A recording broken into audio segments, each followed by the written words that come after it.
সুপ্রিয় দর্শক শ্রোতা মণ্ডলী, আসসালামু আলাইকুম।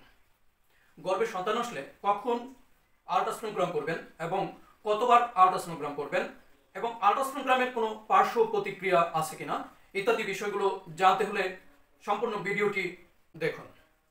গর্ভে সন্তান আসলে সাধারণত 3 বার আল্ট্রাসোনোগ্রাম করতে হয়। এটি প্রথম আল্ট্রাসোনোগ্রামটি 8ম থেকে 14তম সপ্তাহের মধ্যে করতে হয়। এই আল্ট্রাসোনোগ্রামটিকে ডেটিং স্ক্যান বলা হয়।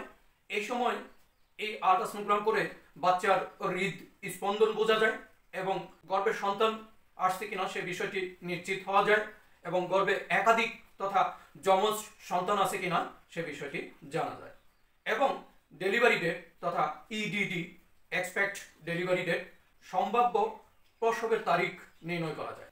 এরপরে দ্বিতীয় স্ক্যানটি করতে হয় 15 থেকে 26তম সপ্তাহের দিকে। এই স্ক্যানটিকে বলা হয় অ্যানাটমি স্ক্যান।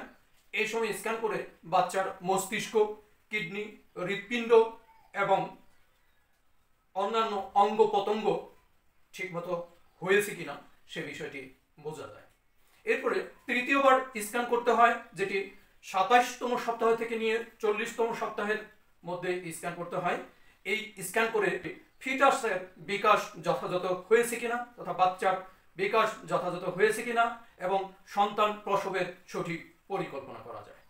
এখন আল্ট্রাসোনোগ্রাম এর কোনো পার্শ্ব প্রতিক্রিয়া আছে কিনা, এখন পর্যন্ত আল্ট্রাসোনোগ্রামের কোনো পার্শ্ব প্রতিক্রিয়া ডাক্তাররা পাননি বা বিজ্ঞানীগণ এটা পাননি।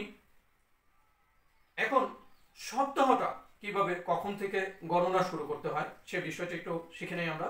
সপ্তাহ গণনা শুরু হয় যখন আপনি পিরিয়ড মিস করলেন যেদিন, ওই দিন থেকে নিয়ে এর পূর্বের মাসে যে মাসে আপনার পিরিয়ড বন্ধ হয়েছিল সেই দিন থেকে শুরু করে নিয়ে সপ্তাহ, সেই দিনটাই হচ্ছে প্রথম দিন, সেই দিন থেকে সপ্তাহ গণনা শুরু হয়। এরকম গুরুত্বপূর্ণ বিষয়ে ভিডিও পেতে চাইলে আমার ফেসবুক পেজটি ফলো করে সঙ্গে থাকুন এবং ইউটিউব চ্যানেল সাবস্ক্রাইব করে পাশে থাকা বেল আইকনটি ওপেন করে রাখুন। আল্লাহ হাফেজ।